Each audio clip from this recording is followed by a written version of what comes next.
The views and opinions of the hosts and guests are their own and do not necessarily reflect the position of the management and staff of Guardian Network.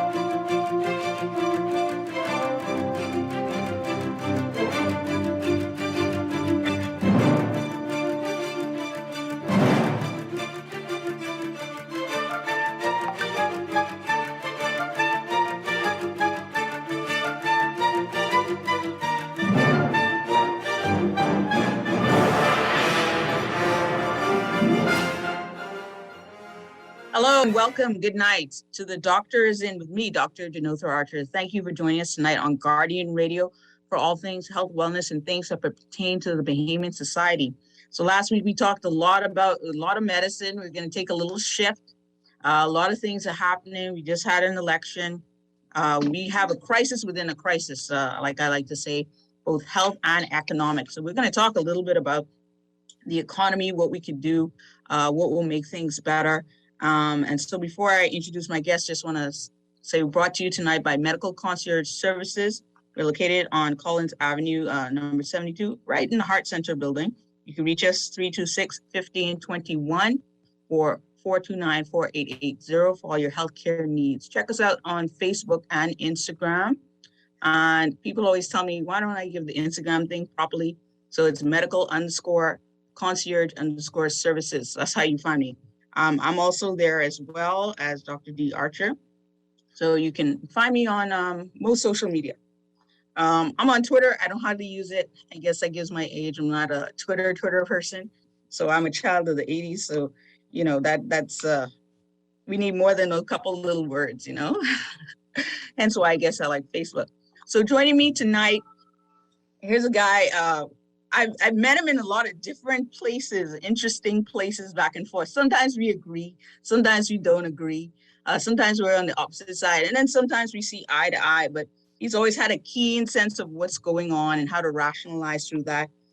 40 years in the, I guess, the technology and information technology industry, and also an advocate. We've been on behind certain things where we know that we've had to speak out publicly against or for certain things.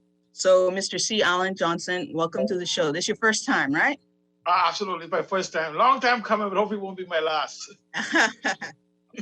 Yeah, so thank you for coming. You know, we were talking back and forth, and you're on a couple of the chats I'm on as well.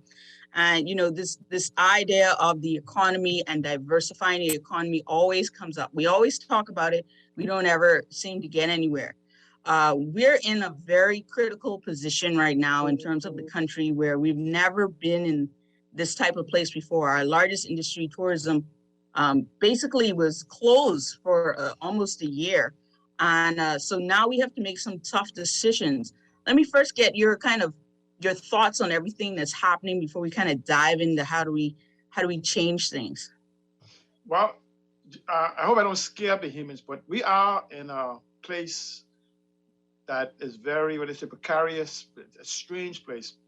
In essence, in about 3 days, by the 1st of October, we'll be moving into an economic zone that we've never been before.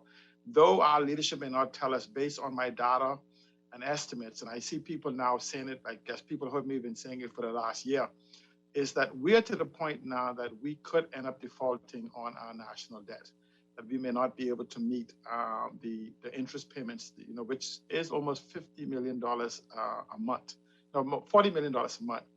And we are very, very close to that edge based on borrowing, and we continuously borrow with no growth. We also, what people must understand, that also is we have this multiple downgrades over the years with no upgrades that puts us within junk bond status, meaning that our interest that we will pay will be substantially more. So even if we was to go to market, which we normally do, you see people say, oh, you borrow $8 billion, you borrow $4 billion. What a lot of people may not realize is a lot of that sometimes is extending your debt. So let's say you have a mortgage 5 years left on your mortgage, you lose your job, you have a part-time job, you're making $2,000 a month, you have a part-time job only making $800 now. So what you do is you refinance that debt and move it away from the 5 years and extend it for 20 years, which drop it below what you're making. So now, when you thought you would have been retiring this debt in 5 years, you now got another additional 20 years onto it. And more money. And more, yes, and interest, because now you're paying the higher interest rate because of your bad credit. And one of the things is that we've had continuous growth in the Bahamas, but not enough to keep up with the growth of persons within our country. And so the biggest problem that a lot of people may hear is that, oh, we have a civil service. You know, it's nothing against the civil service, but based on technology, we have 42,000 people working for the government. That's either in the civil service or government agencies or whatever it is that we support financially. And technically, from a technological standpoint, we can do it with about 70. We can replace them with about 7,500 people, which kind of scares people. A lot of time you hear when you say, "Oh, you're going to cut down to 7,500 people," but what it simply means is that we don't have any new job growth, and technology allows us is, it says that the positions you currently hold will no longer exist. It didn't say that jobs that will no longer exist. So it requires new skill set to be training and upscaling. And this is what we're going to talk about, is that if we come to the point that the jackals who are at the door, we call them the IMF and other individuals are at the door, if we don't have some substantial growth, not no minuscule growth, because let's go back a little. When Dorian came to the Bahamas, we lost almost 30% of our economy. That left with about 70% of our economy, because Abaco and Grand Bahama, somewhere between 25 and 30% of our economy, it was wiped out. It has not been rebuilt, it's not recovered. Then you have New Providence. Let's put New Providence at 65%. Then you all have another hurricane, another problem in New Providence for a long time that worked its best to destroy the economy. The name of it is BPL. And so, you know, so when you look at the blackouts and this and that, whatever. So we have not been functioning at optimum what is possible. Another great retardation is the fact that we are somewhat technologically adverse. In June of 2020, an international report says that 99.5%. A lot of people argue me with this. You know, people say the report did not say 99.5% have not adopted advanced technology, off-the-shelf technology. The report actually said only 0.5% has adopted. So when I tell people, it means that 99.5% haven't. And when you mean advanced technology, what are you implying? Because I think on various levels, we know that we have a high penetration of like internet and computer use and certain things. We report that. Yeah. What we do is we spread that out to say there's 300,000 of us have cell phones. Well, they maybe count 60 that I have. So that means the 60 they have, the 60 people that don't. But they would say, just same way we do with the GDP, that we have the number of people. But cell phone data is not broadband, which they consider which is now considered a human right. And so we have this facade that because we have 300,000 people holding it and maybe 125, 130,000 homes, that every home have it. We saw that not to be true when we were trying to do education with the students.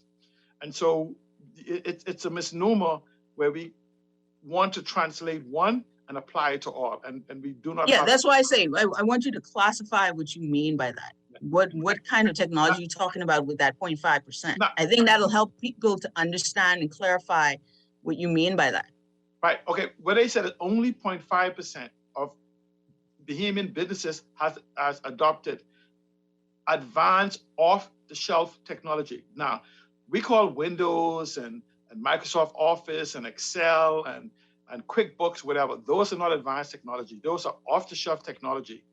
What they're talking about is technology that goes beyond just putting some software on your books, point of sale on your books, and using it. They're talking about technology that brings innovation, transformation, improvement in delivery systems, the back office from the cloud, and all those different things. So we just basically buy some stuff off the shelf, and our businesses, and simply say, "Oh, good, we are in the technology field. I'm digitized." That's not what it digitized, because a lot of the people may even have a cash register, point of sale, and they might still even be writing hand receipts and everything else. So Mhm. what they mean is that what we are capable of in being totally digitized, and a lot of times we can confuse these two. The word digitize is to make digital. Digitalization is utilization of the digitized information. And so, And I think that's what it is, see, Alan, because you have to realize that. And I tell that to all my guests who are like into a particular field. Everybody else doesn't understand it that way. So when you clarify things like what the 0.5% means, because when you say that, people are going to be like, well, we all using, like you said, off the shelf kind of technology. They're not getting the concept that they're talking about innovative new ways of really kind of having that function as a part of your business and or part of your everyday life. yes, and that's like being connected to the cloud. That's being like totally paperless. That's being able to run your business remotely. And that's not where people say, "Oh, I'm using Zoom or I'm using some share my PC or anything of that." I'm talking about totally functional of your business from a remote perspective. And so, and we saw the rush to do it. And then when we thought the economy is going to open up, people lagged off again. Then we went back to lockdown again, and then we went back. And the problem we have with let's use an example of the digitization. We had government and other people celebrating that we had innovation. Here's what we call innovation. We call innovation where I pick up the phone and call the store, ask them if what I wanted was in stock. Then I drove to the store. The guy came outside to verify, what is it you say you was looking for again? Then he goes into the store and comes back out and say, yes, we have it. Then he takes the order. Then he comes, I give him my credit card. He goes inside, get authorization, come back outside with me to sign, take it back inside, come back outside, and then put it in the trunk of my car. And we said, or sitting in the car and making an order. You're and if they can actually bring the little swipe card to you, you're excited, right? Right. And we call that, oh, we are look at innovation. I heard the Minister for Technology said innovation. I almost fell out of my chair and advanced. And I was like, what? I said, now this is the person that uses Amazon and Walmart and all these other different things that we order online. And you say, boy, you don't fly over and go in the store and do that. That's not, And so another point is that when NIB, one of the largest institutions around, was incapable of giving us a paperless document. So you had to go to their website, print the document, fill it out, sign it, take a picture of it, and scan it back up for them, and then find an email or something to mail it to them. And hope someone responds and sees your actual document. But just the mere fact that they did not have it paperless, and a couple of weeks or two later they said, oh, we have a PDF document, and they was like, oh, you could download it and fill it out, and I was like, that is what you. So I'm simply saying is that we somehow believe these incremental advancement in doing 30-year-old technology is innovation to us. It is almost retardation of what we have to do. What we need in this country is a moonshot. Now let me explain something. In December, right in the Guardian paper, December 2009, it said that the Bahamas was the second most digitally prepared country in the world. I have maintained for 15 years that we are number one because they're just talking about the infrastructure. I'm talking about some intangible variables that make us number one in the world. Imagine this, the Bahamas being the most digitally prepared country in the world and least utilized. Freeport or Grand Bahama, let's use Freeport. Freeport, if counted as a country, would come in as number two. So it isn't that we are not digitally prepared. We are just not utilizing it as a national development tool to accelerate our competitiveness. Where if you look, for instance, another survey, these are not my surveys, these are international company surveys. Another survey from 2009 or 2019 or 2020 says that the Bahamas was a decade behind in technology. Now, here's I would say even more so. I just before you go, just coming home from Canada when I was doing when I did my undergrad degree, and realizing how efficiently I was living just as a student, and coming back home after even going to Trinidad and coming back, I found that we were way behind. Even from where I had left, like college, coming back home, it was almost like going 10, 20 years back. It's like going back in the cave. It was so crazy because like this idea of not using cash and being able to go in everywhere in my car, we slowly kind of crept into now doing that. And it's expensive to do that for most businesses here. But like I could just pretty much like jump up and go anywhere in Canada and feel comfortable, just, you know, just simple things like that. It started to dawn on me that we as a country were so far behind the rest of the world. A lot of people didn't believe that when I came home 17 years ago, I practically had never touched cash for over a decade. Never, I just didn't take cash. And people I was like amazed that like you actually touch money and feel it and whatever else. And so here it is, when you add 17 years to that, it's like 30 years I was cashless. When NetBank and all those other digital banks came around, I became part of them. I was part of one of the first digital credit union going back to 1997, the first digital credit union in the United States. We were the first credit union, separate from banks, the first credit union in the United States, right in Miami, that offered online banking, credit cards, and ATM, and all those different things in 1997. And so the world accelerated since then. But going back to your point, my point I was making, where they said we were 10 years behind. Here's what COVID did. COVID has accelerated technology to the point of 2 years every 3 months. So if we have been in our COVID for 18 months, divide that by 2 years for every 3 months. So divide our 18 months by 3 months, which will give us 6. Will give us 6. Then double that, 12. So essentially, we are now the decade plus 12 years behind. So we are now on just roughly 22 years behind the curveball and where technology is. And I know a lot of people, and I don't want to confuse people, but I want to make an announcement here. The internet died about 3 to 5 years ago. I mean, we still enjoy this concept called the internet and the internet economy. The internet has died 3 to 5 years ago. And we're not going to go deeply. The internet, when we said as you know it, but we call the World Wide Web the internet. First of all, the internet existed from the 60s, which the translation didn't hit around until 1983.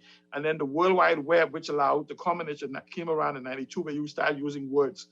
Before 1992, you had to probably remember 172.168 plus 17 plus 22, something like that to get to a website. There was no Microsoft.com, Dell.com, or anything. So I've been in there. I've been in the tech, and this business since the punch time when you're using punch cards in the late 80s. And so I've seen it all. I've seen it all develop. But when I say the internet is dead, I'm talking about the internet as we know it as a basis, because we are now moving to a concept called the metaverse.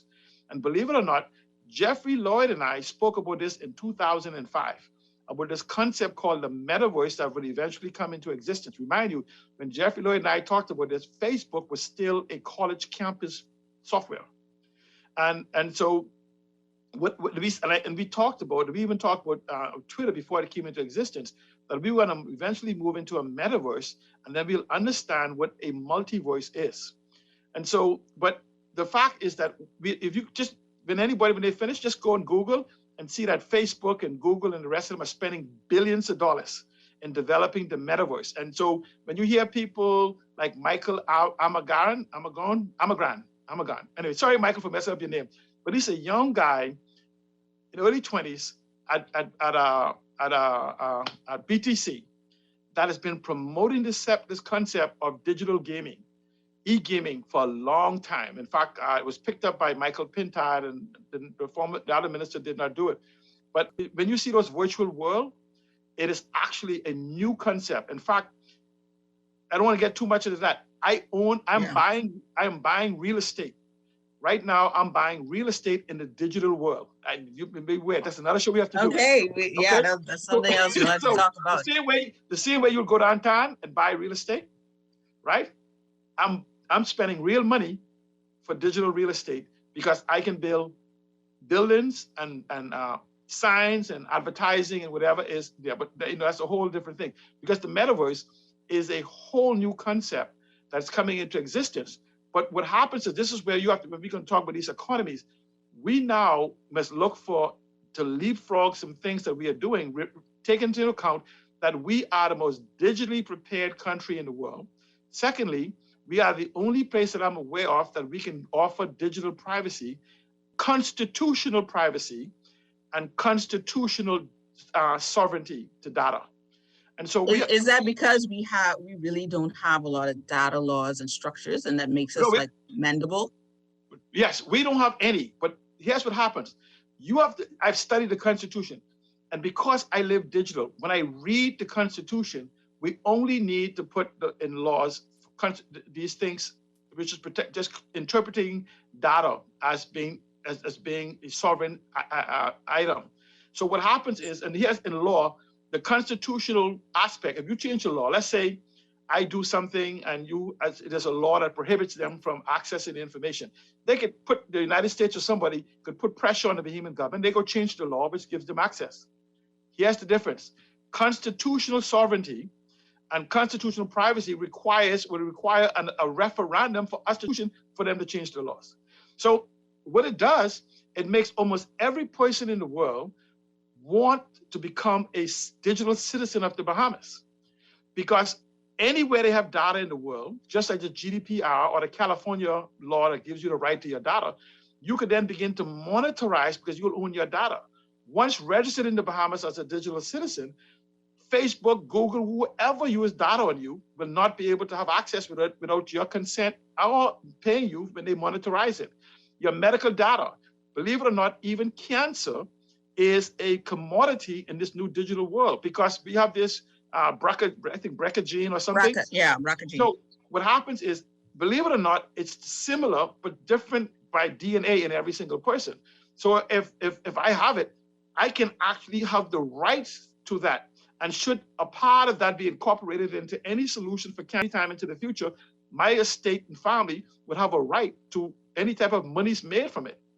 And so, unlike now, where we have a lot of study and a lot of things being done, and Bahamians seem to be completely unaware. I think we give up our information quite freely. Right, but this is where the law would make it two things: yours personally, or the property of a sovereign wealth fund, a state. And so, essentially, the Bahamas would still own the rights to it.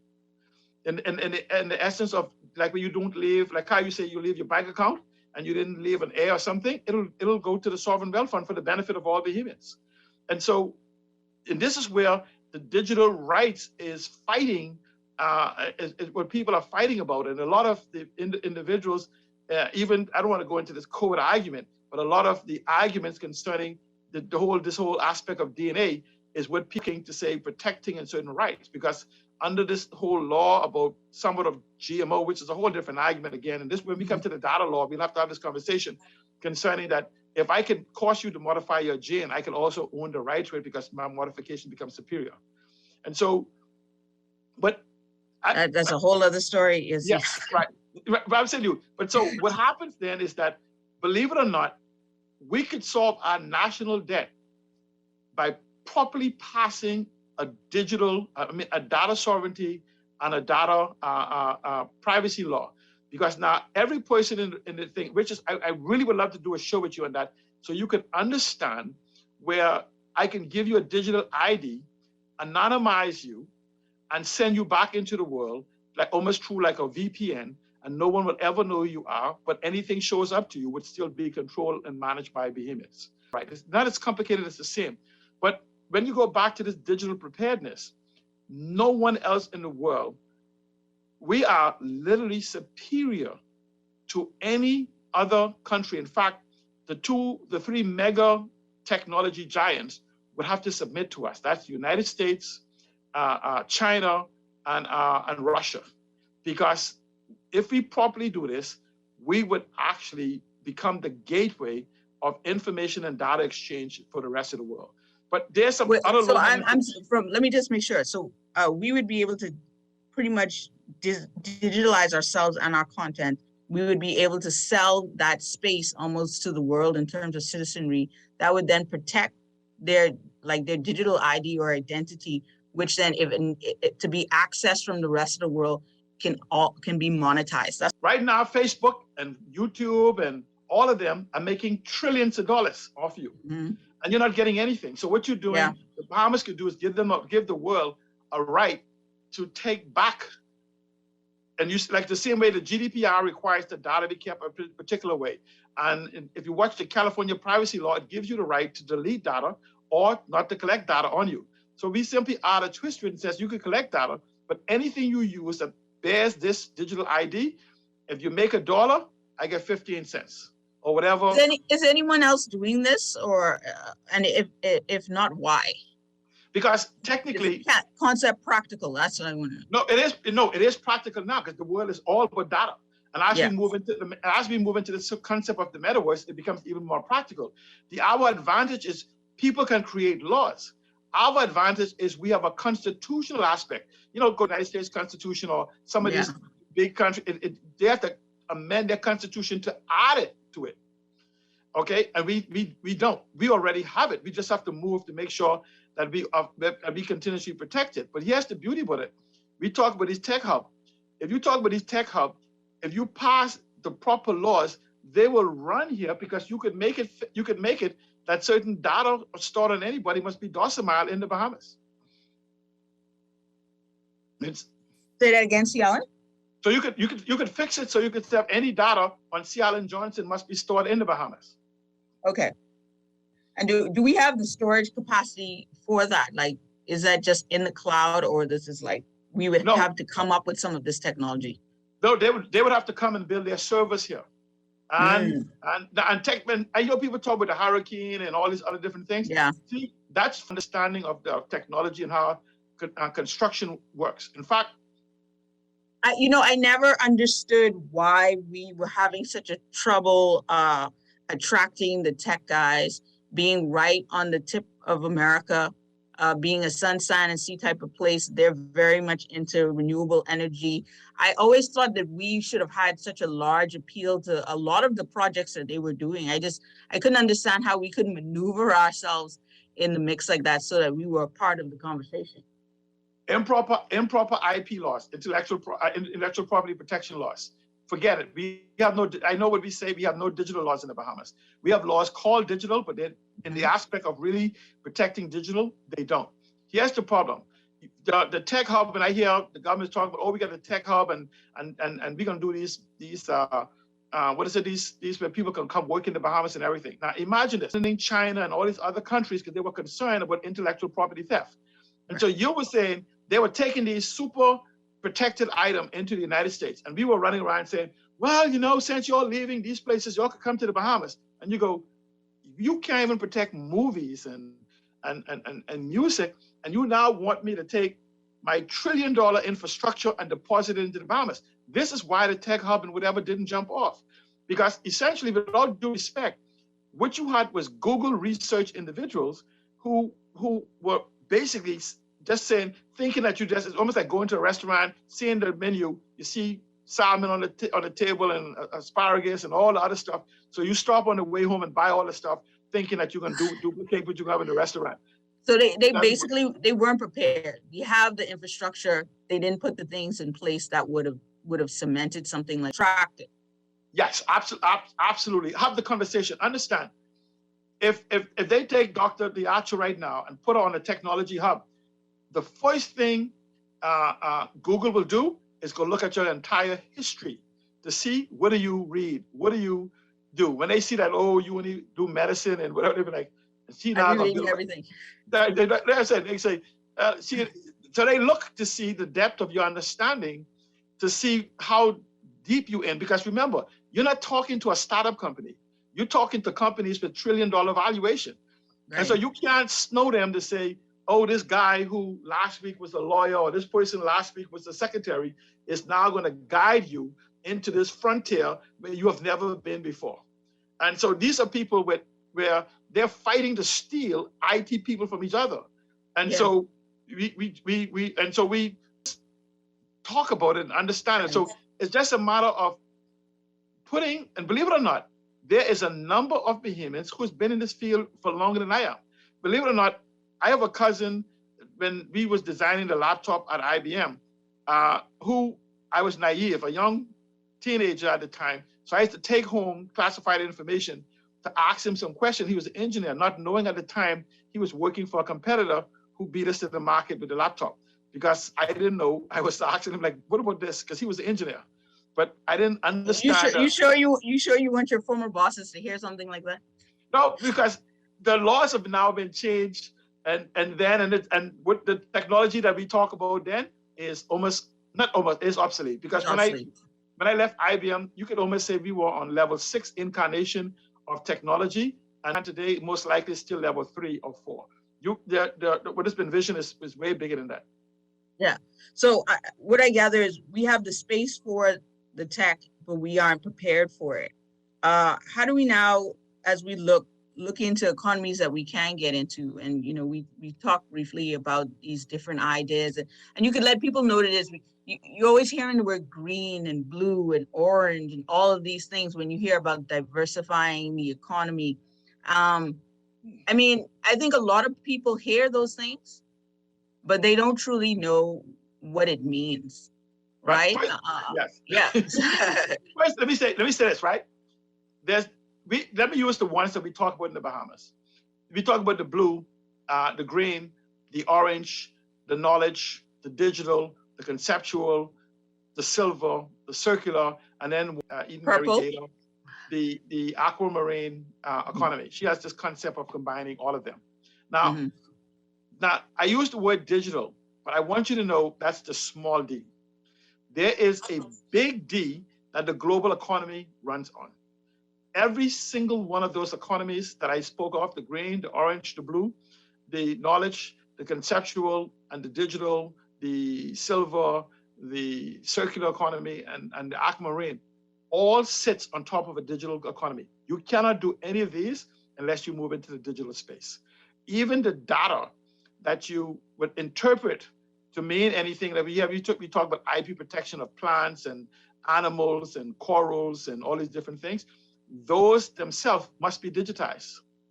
And so the utilization of them is the digitalization, but the that's making them digital.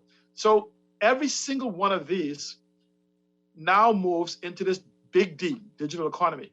So let's go back on one point that you said, that we spoke of, but we said we are moving away where we have diversifying the economy. I hear people all the time screaming, oh, we need to diversify away from tourism. And my question to them is, not tourism necessarily, but the word hospitality. Hospitality is the 10th largest industry in the world based on revenue. My question to them is, what are we going to diversify into? We can go to number 11, number 15, number 18, or we definitely don't have the infrastructure for number 9, number 8, number 7, or whatever. So we ain't going anywhere. The problem is we've had a one-horse pony in a 100-horse race. Now, tourism is what people do, and the word hospitality is what the people experience. So at one time, I did a survey on behalf of a client a few years ago, and it said that we were trying to examine the Bahamian hospitality economy. It said at one time we offered sun, sand, sea, and service. And then the new service said we only now offer sun, sand, and sea. We no longer offer service, which then goes back to what we used to offer. It says that at one time we used to be in the hospitality industry, which, like you say, tourism is what people do. Hospitality is what people experience. So they used to come and experience the Bahamas. Now they come to the Bahamas to do things. And the biggest cut into that is we may not realize, but we are now one of the largest destinations in the world for all-inclusive hotels. We like to call them cruise ships. They're nothing more inclusive hotels. Okay, and so when they come off, they don't without having to pay the property tax or anything of that. So when they get off the ship, they're now looking for something to do, and we call it Experience the Bahamas because they're now having the cruise ship experience.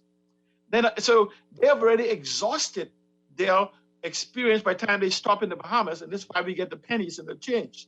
And so for us to now move into the hospitality industry, we must rethink what is it we have to offer. This whole concept, the cruise industry, one of the most polluting in the world, and the pristine Bahamas, is not in our benefit. They're not And interested. it's amazing before you go on, because we hear our governments talking all the time about climate change and all of these things, and they don't integrate these things into their policy. Like you talked about the cruise ships and how they pollute and all of that is a part of it. But we're very much still, everywhere I looked in the last, we're trying to sell some part of the Bahamas to a cruise ship to be more and more inclusive so that they can keep more and more of their dollar bills. I don't think people realize that when you go on a cruise ship, most of your money is spent by the time you book the cruise ship. Yep. You've paid for the cruise ship, all the little service fees. If they give you packages already of who to tour with, who not, where to go, what to do. And That they money, they take part of the money from the tour too. right? Because they're with the tour companies, right? And you're spending thousands and thousands of dollars on these prepaid tours. If you even step foot on this island or this country, you've already spent a couple of grand. You're not interested in spending any more money. Some of these experiences include food. And the local guy who thinks he's going to make some money off of you, the most he might get is a little taxi ferry fare, or as if, whatever. But there's really very little money in it from a cruise ship point of view. So let me I'm trying to do a quick calculation right here, right? We have let's use the celebrity. We brag about the celebrity cruise that came to the Bahamas. And this is what surprised me, right? The government market celebrity cruises. I don't mean to pick on them. I just use them as an example. But sorry, celebrity. Yeah, so sorry, but it's just a figure. They had 600 people on the cruise that paid $19.99. Let's round it off to $2,000. So the cruise ship itself, for that full cruise, only made $1.2 million for the cruise, right? So now the people are coming off the cruise to get some chairs and stuff. But our government is saying there will be millions of dollars to be made. And I go, wait a minute, how do you make more than the person 2,000 at 600 people? So I said, if the cruise ship for that one cruise only made $1.2 million gross, where do we make the millions of dollars servicing them? We don't. So we can only make fractions of that when we give them the chair or whatever else. As opposed to when you talk about the fact that in the Bahamas, you can experience the blue economy, as we call it for the ocean. And you can experience the the green economy, and that's the ecotourism. And so when you combine the green and the blue, that's where this concept Eden Mary came up with called the aquamarine. And she will have to further explain where she combined the orange and the knowledge, the conceptual and the digital in it, combining it as one. So well, I would think if you're going to put culture into that experience, whether we have a name for it or not, and that's probably what she's just saying, yes, because you give the digital aspect and just culturally being in the Bahamas brings that all together. Yeah. Right. And so essentially what she's saying is that since the Bahamas is the only place, one of the few places, maybe the only place in the world that you can experience the blue economy. Believe it or not, we have most likely within the top 5 most valuable oceans in the world. Okay. So we have the ocean economy. We have the ecotourism, the green economy. And when you combine them two, they bleed into each other. Then you have the orange economy, which you look and expand about, and it's more than just the creative, because in that orange economy comes culture, heritage, and a whole host of things, and things that are now intangible. Because when you go into the digital economy, in that part of the orange economy, when you have social influencers, when you even have people taking pictures of our beaches and our coppice and all those other different things are underwater. So when you combine all of these variation, you end up with so much more. The knowledge economy then comes from us when you start looking that you have some of the best, you have the largest flats in this region.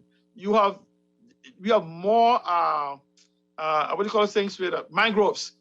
More mangroves, even on just in Freeport and Grand Bahama alone, than the whole United States and Canada. When you have the fourth largest reef in the world, you have the largest concentration of blue holes there is in the world. You have a naturally occurring. So, but see, Alan, we're doing some of this already. Is it just about bringing it together on the type of, I guess, platform, or as you can say, make it more efficient, more profitable, because we're doing it in small aspects. You know, people get Yes, we have to be tours, more. people do all of this stuff. You know, a lot of people don't realize. I think Bahamians probably know less about what's happening in our economy sometimes than people coming into the country. But again, we have to be more deliberate. Now, I can tell you, there are foreigners in the Bahamas making billions in Yeah, our country, I believe it. utilizing these very same things. The problem is, Mhm.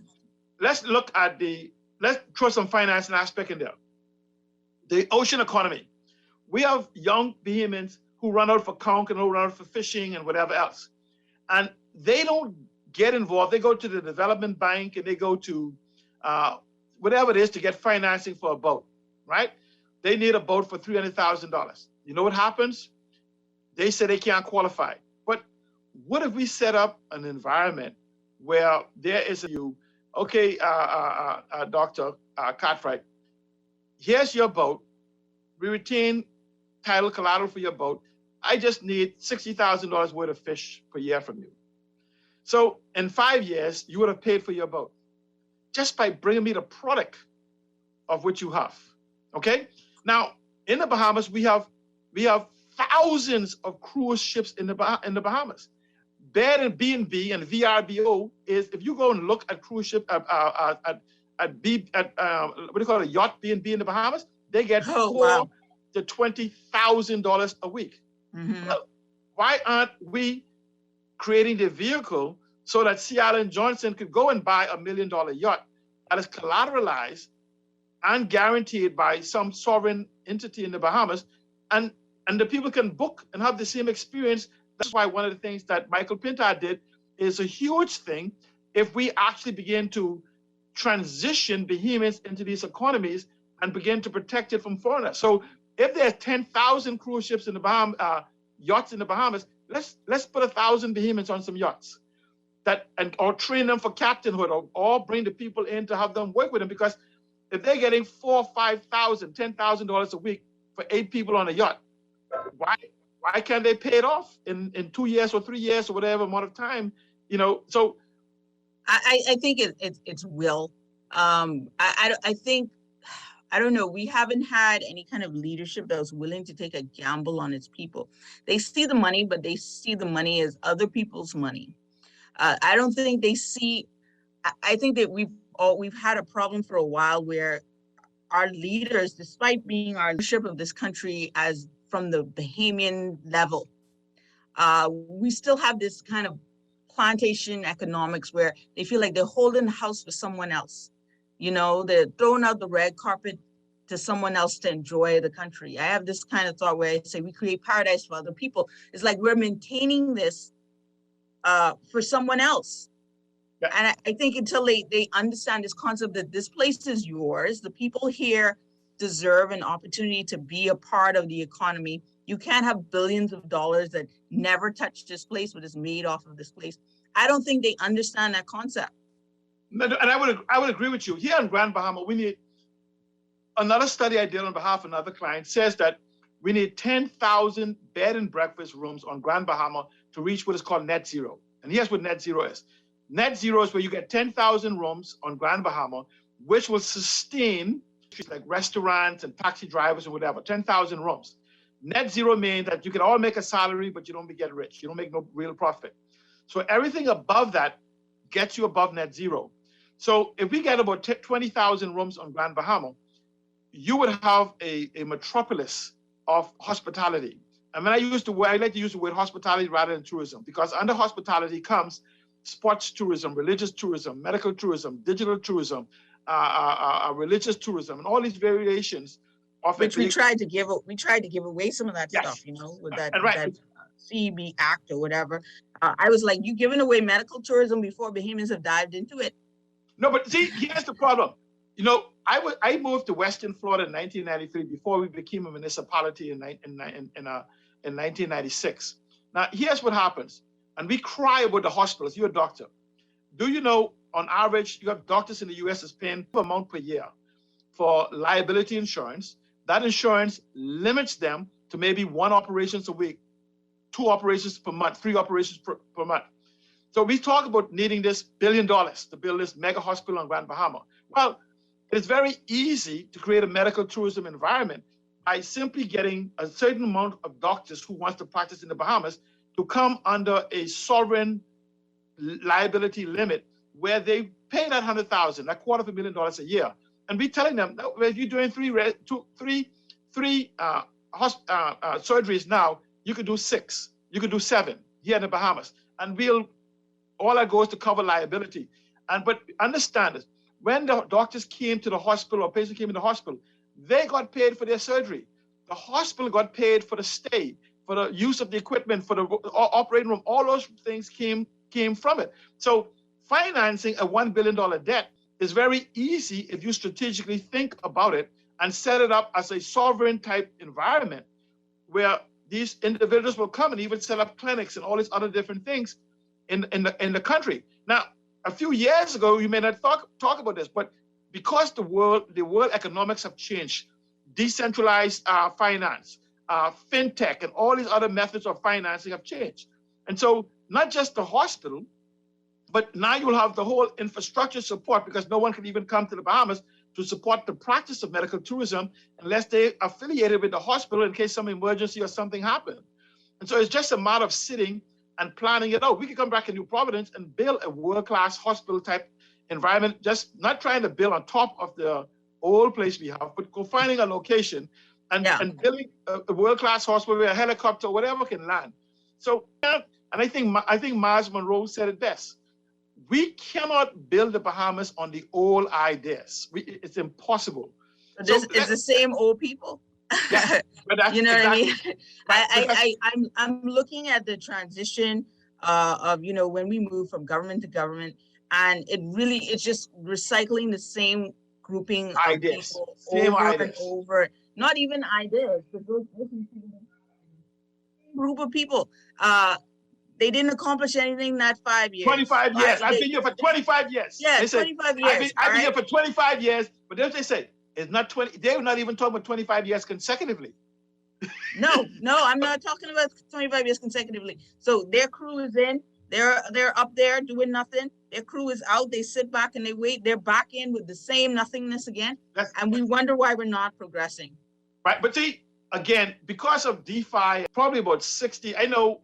We very easily need, if you look at the 16,000 homes that was damaged on Abaco and Grand Bahama, and a lot of people, I tell people all the time, and I'm gonna be moving to, I actually form a company that we actually, believe it or not, seamless plug, we're actually offering 0 mortgage, 0 interest home, 0 payment home, because, and I don't, believe it or not, 2,500 square feet, you have 0 mortgage and you have 0 payments. And you'll own the home in 10 years. And so what happens is, but this is what technology and then combining it with hospitality allows us to do. When you come back to Grand Bahama, those 20,000 homes needed for Grand Bahama, those 15,000 homes for Abaco. My question to you is, why do we need a mega hotel to come to build an experience that belongs to us? So what of the Bahamian experience, what they're coming for? How, whether it's gonna be for golf, for tennis, for medical, for the ocean, for the ecosystem. Let's have a conversation on this Bahamian experience. And this is what I'm trying to say to you. I think our leaders have subtracted Bahamians from the equation other than baseline workers. That's the problem. They're not thinking about Bahamians owning the economy and playing vital roles. That's why they can't conceptualize the cultural aspect, the experience of it. And like you say, people are all over the world paying for experiences. Here we had one of the best experiences and we chopped that aspect out. But again, this is where, finish to go back to what I said to you about the rooms. Instead of 20,000, a hotel with 2,000, 3,000, 4,000 rooms, Grand Bahama, I want people to understand, Singapore, miles larger than Freeport, not Grand Bahama. Freeport fits in Grand Bahama almost 4 times. Singapore has 6 million people on an area 30 square miles larger than Freeport. Freeport is more prepared than Singapore. And I hear people talk about hurricanes, whatever. I am going to excuse your ignorance of technology and building. So, because there's places built where typhoon hits way more frequent and earthquakes hits way more frequent than our hurricanes do. Okay? So I'm simply saying is that we could build where you could have 10,000 families own 2-bed and breakfast that would literally make them millionaires in 8 years. So why don't we convert Grand Bahama to that experience? And the same thing with the other outer islands. Let's go back to Eleuthera. A year ago, you have Eleuthera to have the Disney Cruise Line damage, kill coral, kill the grouper, kill all kind of fish for a few jobs at best. What happens if you preserve that and create a bed and breakfast where you have thousands of bed and breakfasts where people come to spend a week at a time, days at a time, to experience the glass window bridge, to experience that eco environment, to experience golfing, horseback riding, whatever else. Those people who fly in, not the $25 you make from the cruise people, these people, you'll make hundreds, if not thousands of dollars for their week stay. But at the same time, instead of Disney, you would make hundreds, if not thousands of millionaires on Eleuthera by keeping the place pristine, as opposed to cutting a canal so people could come off a cruise ship to experience an hour or two. Let who wants to experience that area pay a premium price, enjoy whatever amount of time, spend a day, and go to the place and experience it. Come and experience a couple of days there and experience the Bahamas as you know it. So this whole concept of, we need Disney to do it for us is madness. And so, but let's go back to financing. Take a quick break. See, Alan, sorry about that. I know you're just getting into it, sounding good. But we can take a quick break. The producer is pretty much telling me, and we're going to be right back with me, Dr. D. Archer, and C. Alan Johnson. We're talking about the economy, diversifying what we have to do, and we'll be back in a moment.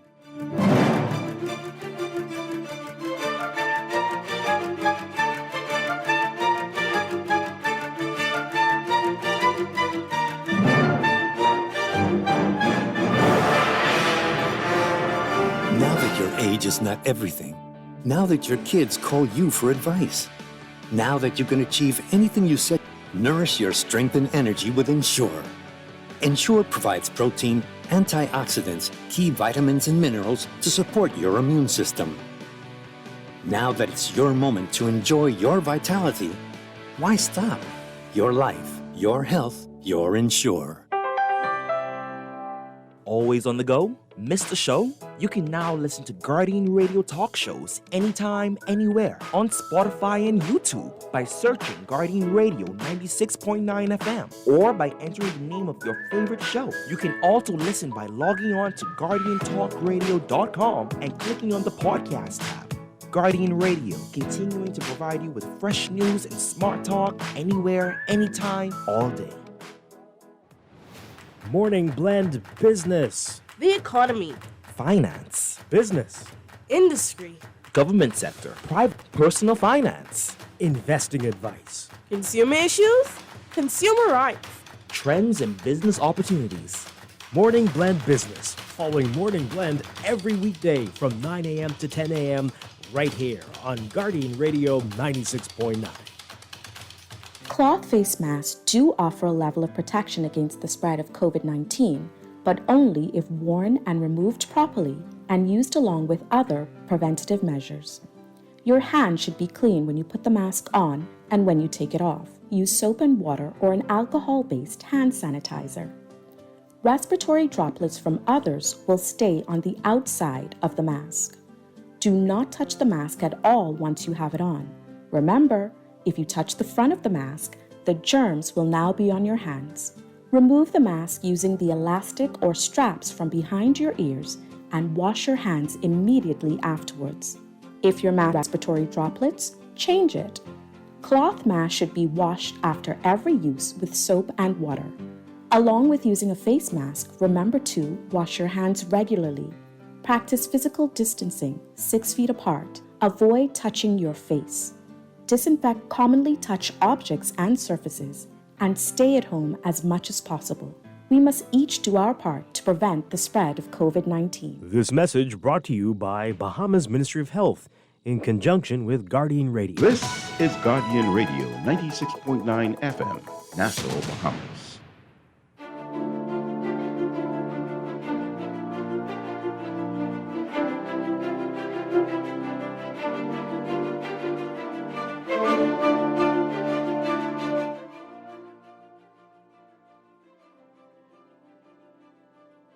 and welcome back to the Doctors In with me, Dr. D. Archer Services.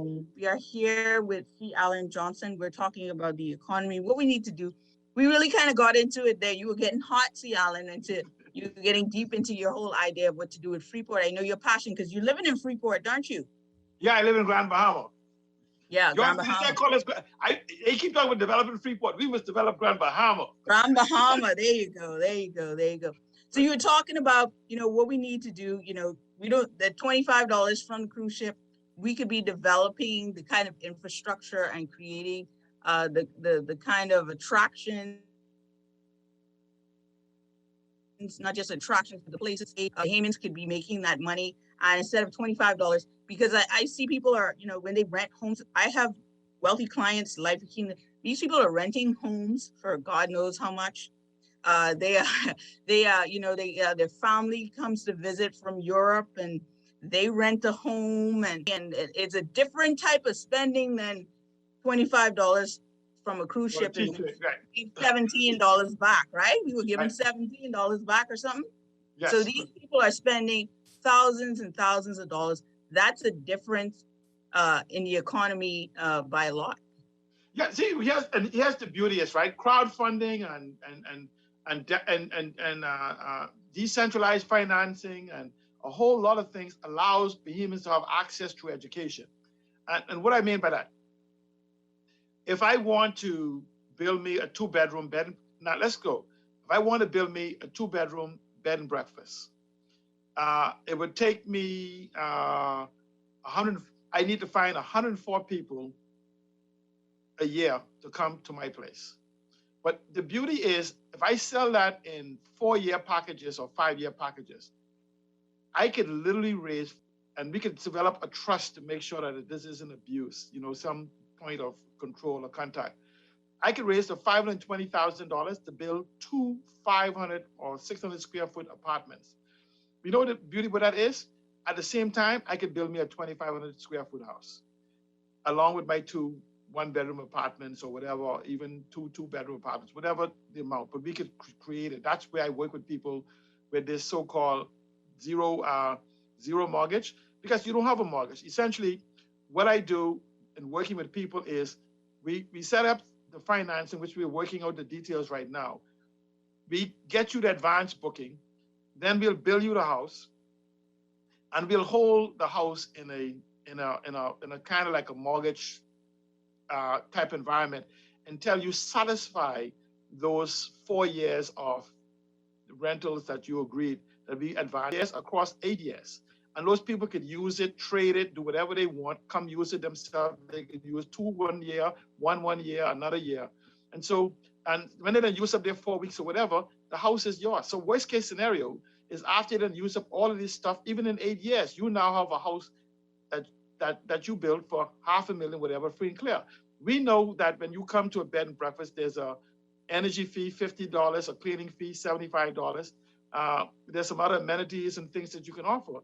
So in essence, you have this total house free, but again, you'll also build a house that is net zero because you'll be practically off the grid because now you're building a custom house where LED, gas stove, solar water heater or gas water heater, gas dryer, seal seal as a terminus, so there's no waste of heat. Let me just understand. So basically, you're finding the funding, you're finding the people who will be actually using the amenities, and after. So why do you need the person to be involved, or is it that you're just trying to spread it around? I'm trying to spread the wealth.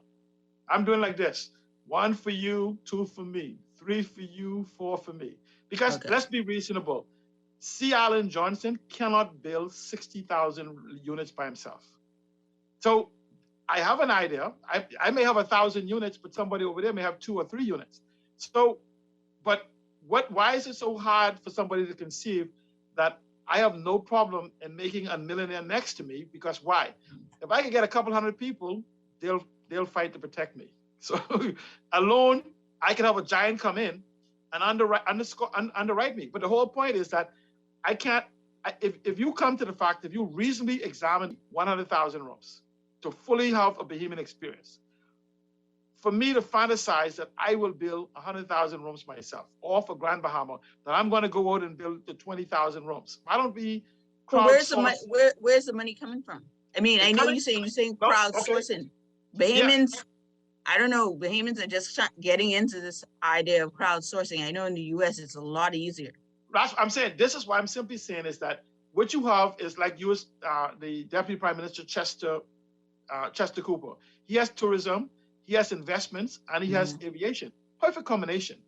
Right. So essentially, you now set up institution to give some form of security to these individuals, so they don't believe that they're going to send that you're going to have 104 people total. Send me a total of $520,000, and I'm going to go buy one Jeep and one car and go on vacation myself.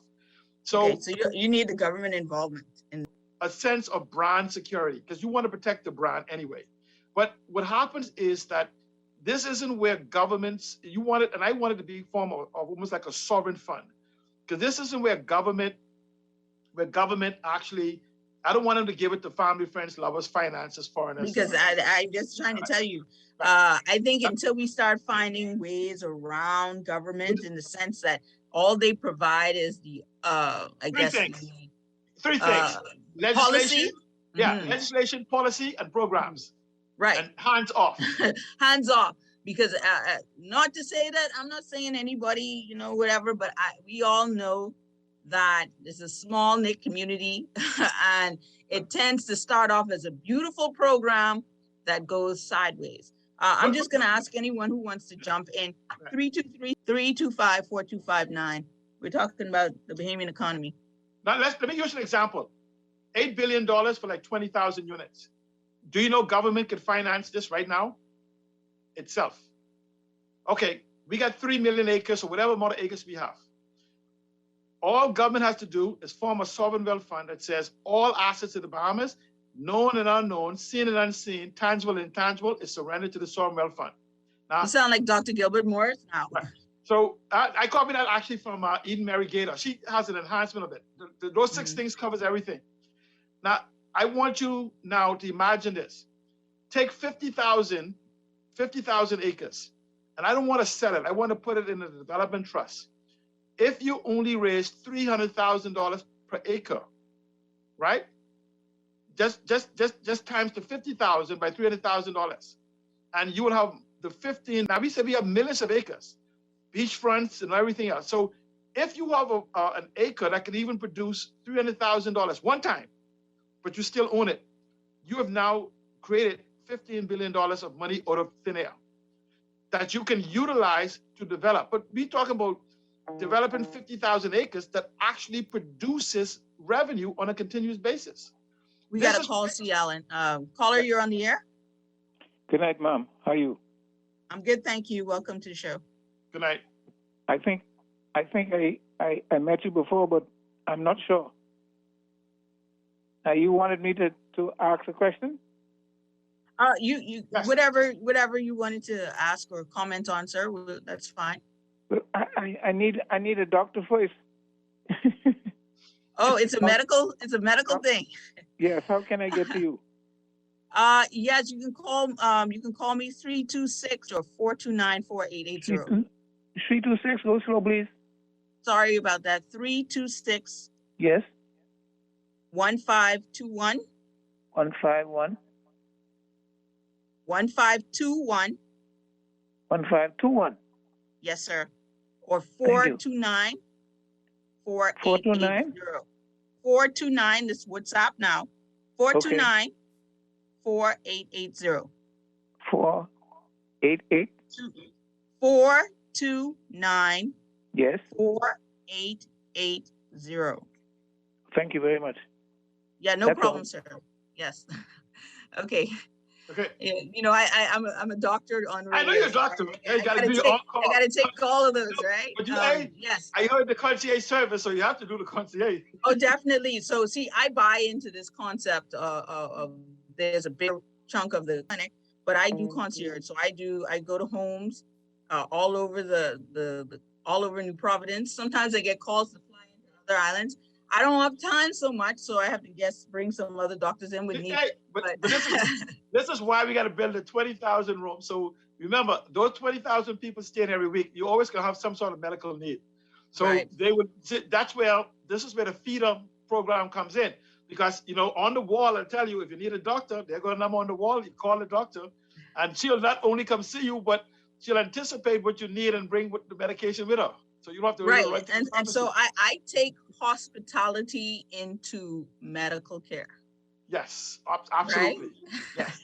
And so So that's my patients get an experience with me of, I think, very high class, high level of care, Yep. as well as, they enjoy having someone who can speak to them from a Bahamian perspective, who is also skilled in what they're doing. So that's always a plus. And so this is where I said that we just have to reimagine the Bahamian economy, Bahamas reimagine. And so we have to have a conversation. This is why I say the ministers, actually for me, I think 3 ministers, I think is most important, actually 4. Here's my 4 picks that I think is the most important in the Bahamas right now. The Minister of Finance and Prime Minister, Mr. Philip Brave Davis.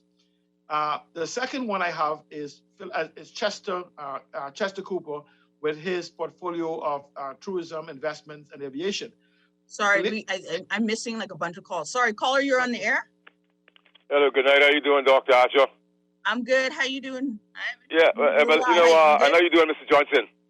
I'm all right, sir. 52. Yeah, listen, Dr. D, I was hoping referred to as even intravenous IV injections versus intramuscular and the myocarditis and whatever they're lying us about. I just make a little joke. I just make a little joke. But I want to ask you, a very important question that concerns the data. And, I always listen to him when he speaks because I know in Europe, I want him to listen. In Europe, right, they have more stringent data laws, right, as far as data protection. And so one of the things I've been hearing, because I read a lot, so what I'm concerned about is the legality of making data anonymous at source. I know we have the right to. I think in Europe they give the people the right if they want their data to be used or not. But in reading the Great Reset, I was quite upset with the globalist, antagonistic, globalicious ideal that they want to take away our data rights. And this is actually what they're saying in the book. They want to take away your. Just expand on that for me, please. As far as making data anonymous at source, I line up and listen, Dr. Right. D. But okay, 52. My whole concept of data sovereignty and data privacy is based on where the world is projecting that these mega corporations will own your data. It's actually an anti-type environment where you get to own and control your data. Now, I don't want this way. I think Dr. Catherine and I can do another show. But once you have a digital citizenship, we will anonymize who you are. And so essentially, but we'll have a global database, and we can do this for fintech also, where people have financial services. We will positively KYC you, but when you leave out of the digital domain here, nobody else will know who you are. But the mere fact that you have a digital passport from the Bahamas shows that you are who you are. But here's the beauty. If there is information on you, they must meet the constitutional bar of our laws, not just simply, we're doing a fishing expedition. And so this is where the whole concept of this data and anonymity comes in. And so essentially, I'm talking about building a world within the world, or the world within the metaverse, a safe haven for anyone in the world. And I think a few billion people will want citizenship to actually reside in the Bahamas. And that's always been our thing here, right? Kind of the safe haven for maybe what goes a little against the grain. We have another caller. Caller, you're on the air. Ellen. We still have that. Good night. Listen now, see, Ellen, when you digitize me, I want you to make sure that my IP address is not a regular 32-bit or 64-bit IP address. Now, you got to fix me up right with this, okay, see, Ellen? We might try. I want a terabyte IP address, see, Ellen.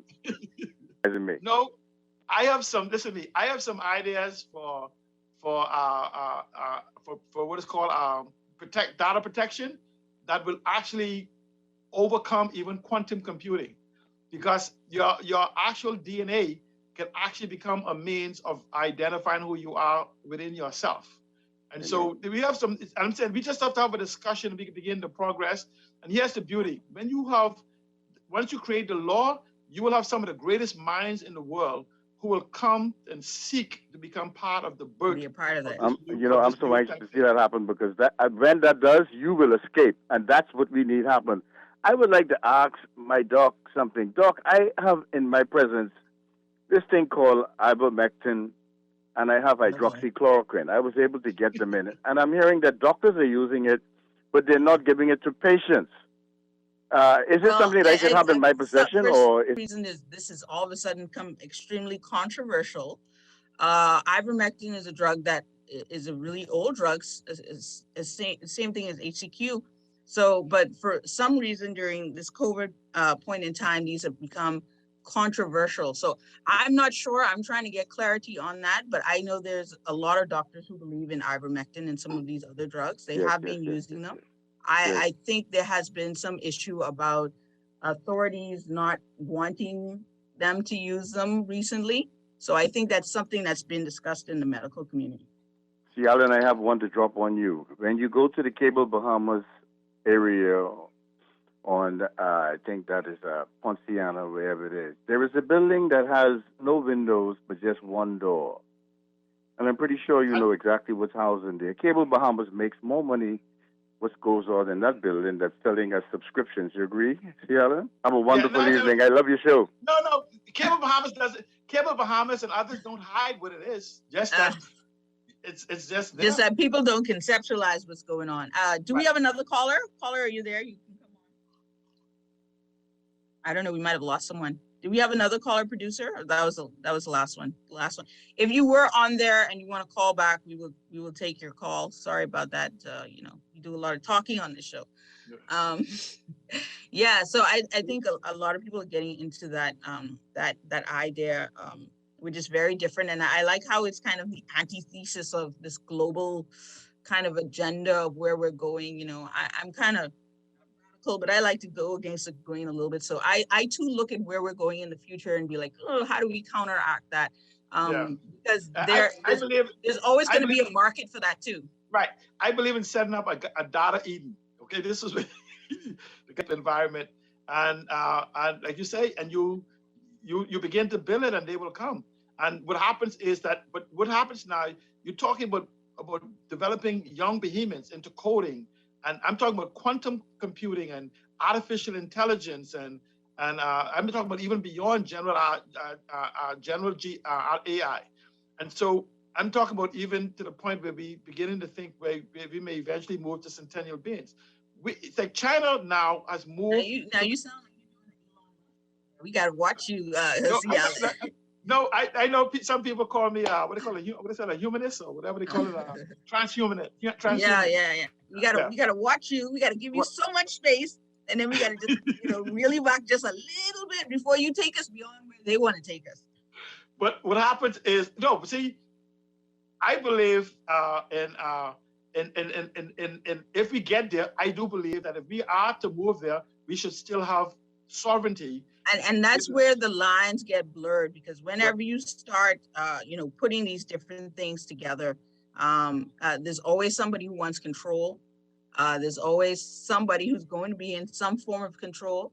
I think that's where it gets a little bit dangerous. So when you get to that level, hopefully that's No, but you know what what I'm saying is I'm going to prepare my grandkids for it. That's because I know it won't be here, but it is. You know what you say? It's coming. So we don't need to wait for it to happen. We can set the footprint of the garden of this protection, and we can build on it, because what we're going to do is we'll now have behemoths and others. And there's some advance. And see, a lot of things I talk about is not. But you have to understand, Alan, that we have governments who are still trying to get kids to pass BGCSE. That's where their minds, right? Go back. Remember, I said, let's go back to those 4 people I spoke about: the prime minister, the deputy prime minister with his investments, education. I think she has one of the most powerful.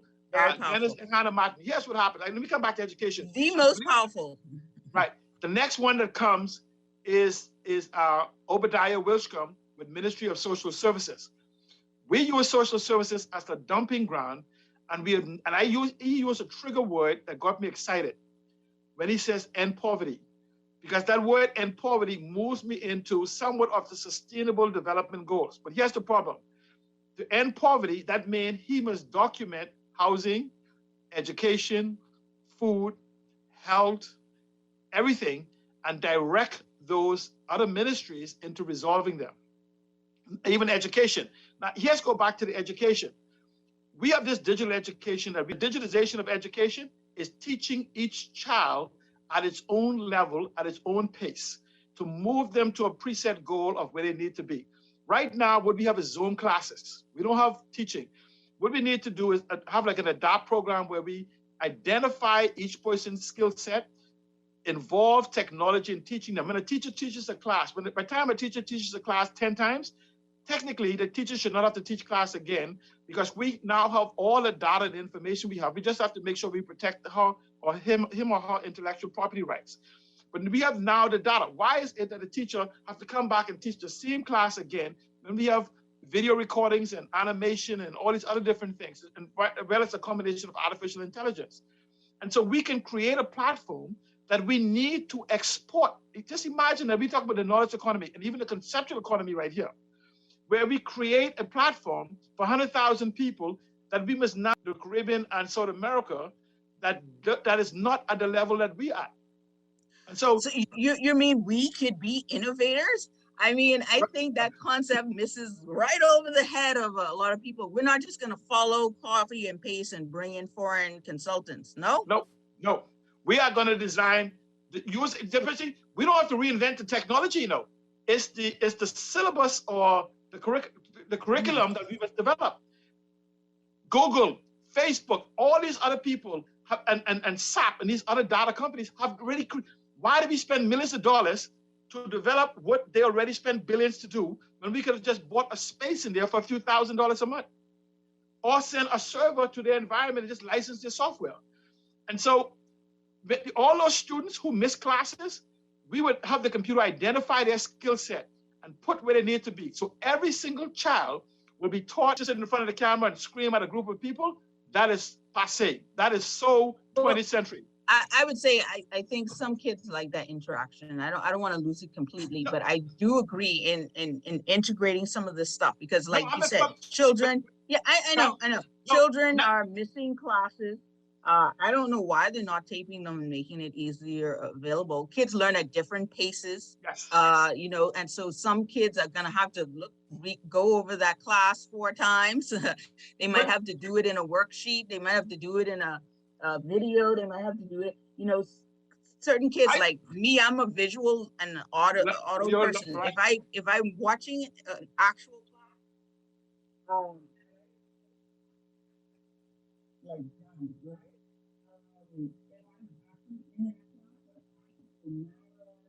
things that teacher said to me, they got to read multiple times. Some people have to hear it from someone else. So yes, we do need. But I'm talking about. I'm not talking about the digital learning. I'm talking about this so-called hybrid. So we must develop the socialization skills.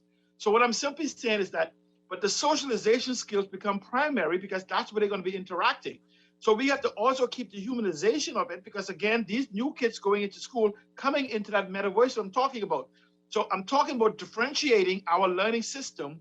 So there is a blended environment, but when they come for socialization, it is not where they sit in class with 50 other kids staring. Oh, yeah. Certainly. So if you look at like the Norwegian countries and those places, they do education quite differently, and they're doing a lot better, where, they go out and they say, you want to learn about a tree? Let's go out, kids. We're going to go and look at some trees, touch some leaves, understand photosynthesis. This is how we're going to do it. Kind of like the philosophers back in the day, Temple and, talk philosophy, So but the thing is, I don't believe in grades. I don't believe that you're in grade 1, 2, 3, or 5. I believe that we develop the whole person.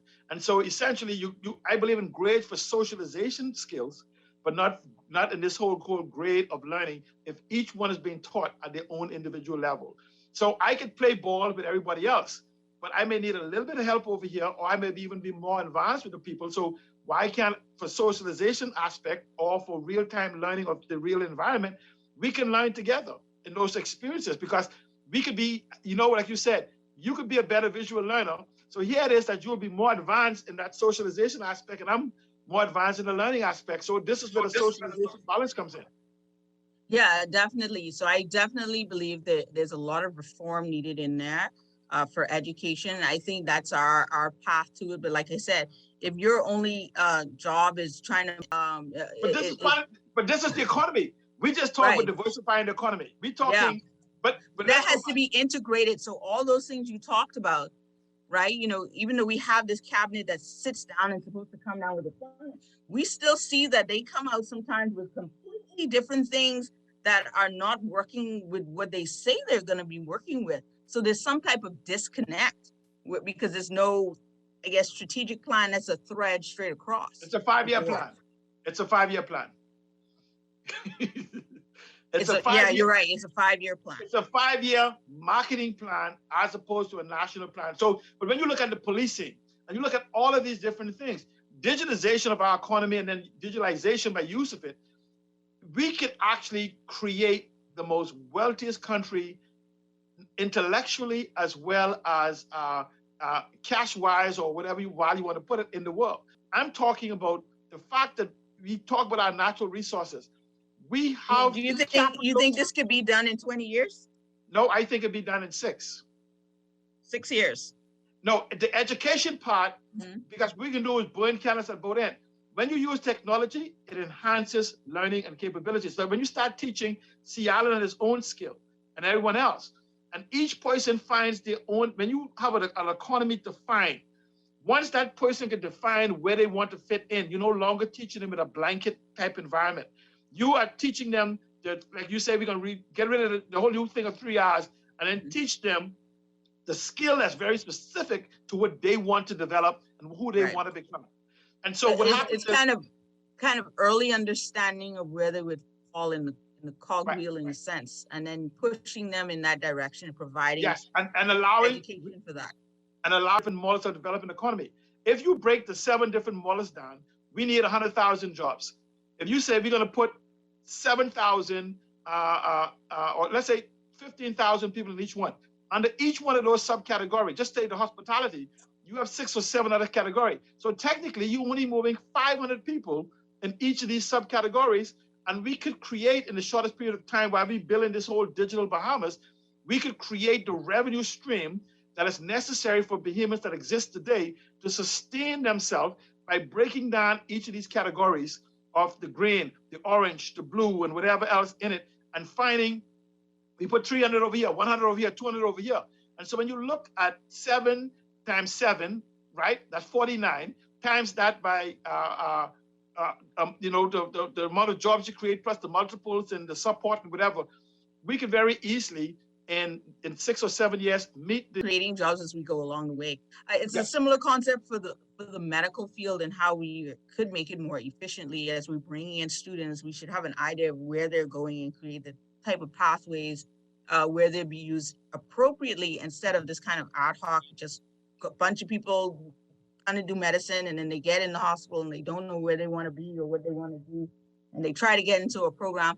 You would think that our profession would sit down and kind of think about things in that particular way. Sadly, even there, it doesn't happen. So that is something even, I've been thinking about and when I was in the union, I did propose the idea, but they thought they had more important things to deal with at that time.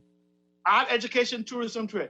The U.S. Embassy denies thousands of visas per year. Why? Because they're afraid of what they're going to do in the U.S. and ever.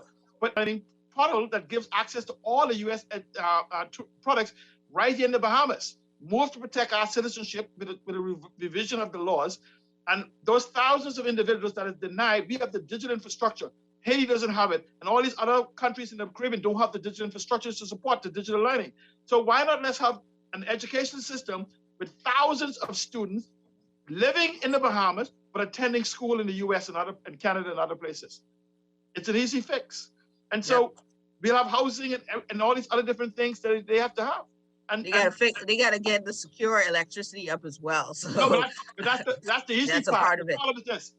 Here's the problem, and this is why this is important. The only reason $300 million will generate enough electricity in New Providence Ferry, government is not telling you for them to they must develop another alternative revenue stream other than carbon taxes.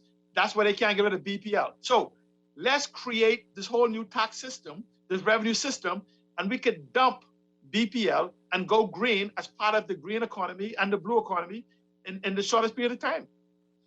Definitely true. And believe it or not, Sian, and I told you, the time runs out pretty quickly. We've already killed an hour and a half, and we've just dived into this topic like that. So we definitely got to come back and talk about some of these things.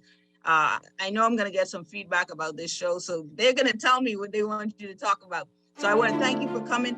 Thank you so much for having me. We're practically out of time, and I want to thank everybody for listening. The Doctor's In with me, Dr. D. Archer, every Tuesday night at 7:30. I'll see you then. Good night. Good night.